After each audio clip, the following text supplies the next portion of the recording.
Уводится адзіны комплекс для аднаразовага харчавання. Для першай змены, другі сняданак, для другой падвячорак.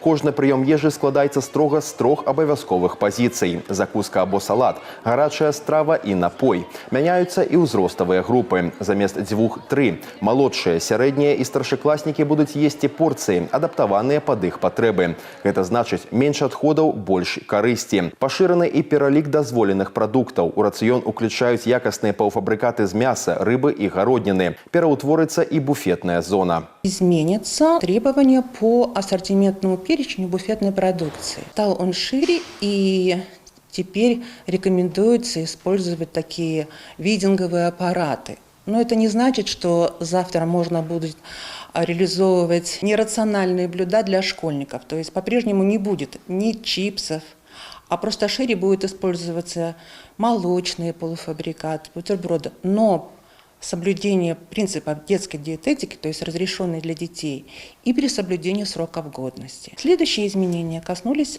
денежных норм. Они увеличены на 5%. И в дальнейшем каждый год будут они меняться в зависимости от изменения стоимости продуктов питания. У навучальных установах завяршаюцца абнаўленні харчблокаў. Вядзецца рамонт гандлёва-тэхналагічнага абсталявання, каб з 1 верасня ўсё працавала без збояў.